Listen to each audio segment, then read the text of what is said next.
Let's take a look at how we can find significant values and percentiles when we have data that's normally distributed. So looking at SAT scores, which has a normal distribution, SAT scores for this particular year has a mean value of 1083 and a standard deviation of 194 points. I'm just writing that off to the side. Because we're told that SAT scores are normally distributed, we expect that at the center of the distribution, the mean value is going to be at the center. And this makes sense because just remember that this bell-shaped curve is just an outline of the frequency distribution. So if we draw some frequency bars here, we expect that the frequency bar is going to be the highest at the center, because most students are going to score around that mean score. And then as we move away from the mean on the right and on the left, we can see that those frequency bars are still relatively high because we expect students, again, to have scores close to the center or that mean value.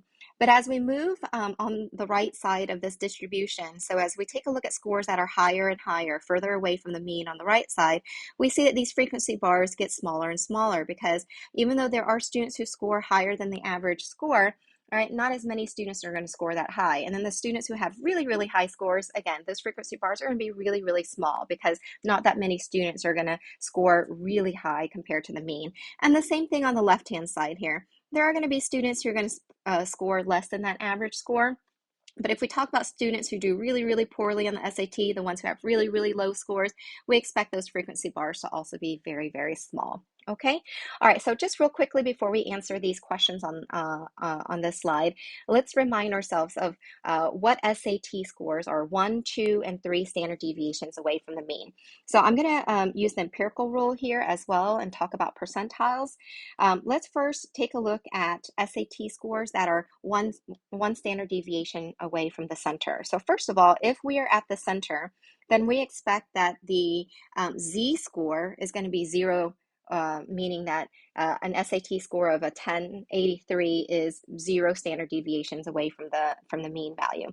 As we move 1 standard deviation above the mean and 1 standard deviation below the mean, what SAT score corresponds with that?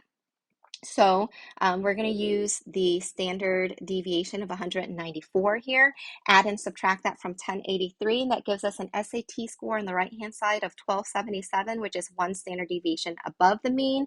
And then if we subtract 194 from 1083, that gives us an SAT score of 889, which is 1 standard deviation below the mean.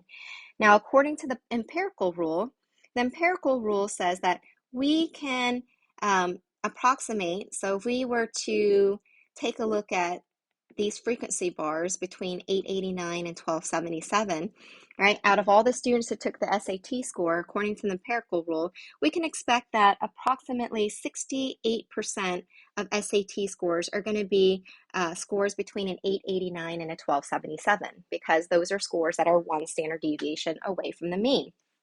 Now, as we take a look at scores that are 2 standard deviations away from the mean, so 2 standard deviations above and then 2 standard deviations below, we can think of them as adding these additional frequency bars, okay? And so if you take a look at what I'm highlighting here, according to the empirical rule, we can estimate that approximately 95% of all SAT scores are going to be between we didn't calculate that SAT score, so let's do that first. 889 minus 194 gives us an SAT score of 695 on the left, and 1277 plus 194 gives us an SAT score of 1471 on the right. So again, the empirical rule gives us some estimation here. We can estimate that about 95% of students will have scores between a 695 and a 1471. Now, I'm going to use green here to talk about scores that are 2 standard deviations above the mean and 2 standard deviations below the mean. So you can see here that these frequency bars are very low. There are not going to be that many students who score on the very low end or that many students who score on the very high end. So if we go out 3 standard deviations, so 3 above and 3 below, let's go ahead and calculate the SAT score that corresponds to that. So 1471 plus 194 gives us an SAT score of 665. I know that's higher than 1600, but that's okay. All right, and then on the left tail here, 695 minus 194 gives us 501. So according to the empirical rule, All right, the left tail here makes up the remaining 2.5%, and the right tail is the other 2.5%. So 2.5 plus 2.5 is the remaining 5%. So according to the empirical rule, if we go out 3 standard deviations, I'm kind of running out of space here, but we'll capture approximately 100%, or the empirical rule says 99.7. We'll have captured almost all SAT scores to be between 501 and 1665. Okay, so now that we have all of that in mind, let's talk about what test scores are significantly low. So again, according to the empirical rule, uh, and according to the rule of thumb or the criterion that we use to determine significant values are values that occur at a very low probability. More specifically, the probability is 5% or less. So we can see here that test scores that are significantly low are test scores that are more than 2 standard deviations below the mean. So I'm going to use red here. We can see that an SAT score of 695 and lower, right, is 2 or more standard deviations below the mean. So this tells us that an SAT score of 695 or less, okay, is considered significantly low, okay? What test scores are significantly high? And again, low because the probability is around 2.5%, okay? And it is 2 standard deviations away from the mean. What test scores are significantly high? So on the right-hand side here, we can see that SAT scores that are higher than 1471, okay? So 1471 or higher, are going to be those that are considered significantly high. So that is going to be a 1471 or higher. And again, using the empirical rule, we can see here that scores higher than 1471 occur at a very low probability, around 2.5%. Okay, and again, their z-scores are 2 or more standard deviations above the mean. All right, now let's take a look at question C. How do we approximate what proportion of students had scores between 889 and 1471? So if we take a look at 889 and 1471, let me see if I can do some erasing here. Let me just erase some of this stuff here. There's just too much going on this graph. Okay. Okay.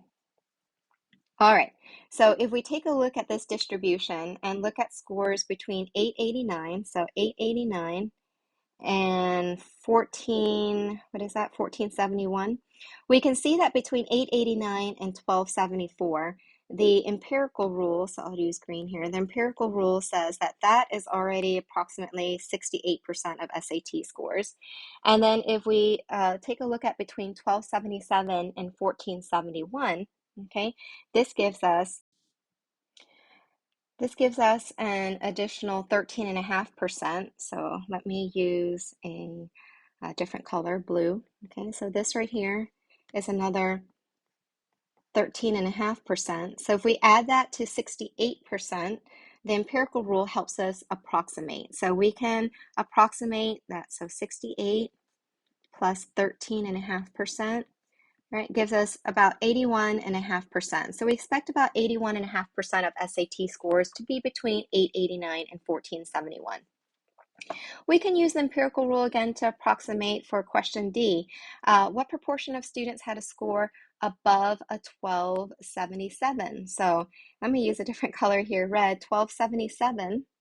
So 1277 is this blue region, but then we also have to add the tail right here, okay? So according to the empirical rule, we know that between 1277 and 1471 is 13.5%. And then above 1471 is another 2.5%. So that gives us 13.5 plus 2.5%. So let's add that, 13.5 plus 2.5 gives us approximately 16%. So about 16% of SAT scores are going to be above a 1277. Now, when it comes to talking about what percentile is an SAT score of a 1277, many of you, when you got your SAT score in the mail, it probably gave you 2 pieces of information. Your actual SAT score, so let's say your SAT score is a 1277, And then it'll also tell you what percentile that is. So this word percentile means relative to how everyone did on the SAT, right? Um, what percentile, right? So what percentage of students did you perform better than? Okay, so the easiest way to think about this is to go back to our bell-shaped distribution here.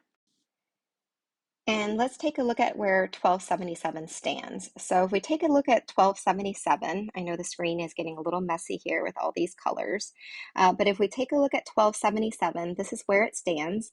And if I highlight the shaded area to the left of 1277, 68% of students score between 889 and 1277. But then there is another 16%, right, who score less than an 899. So together, if we take 16% plus 68%, this tells us that you did better than about 84% of all students who took the SAT. So this means that a score of 1277 puts you in P84, or we say that that's the 84th percentile.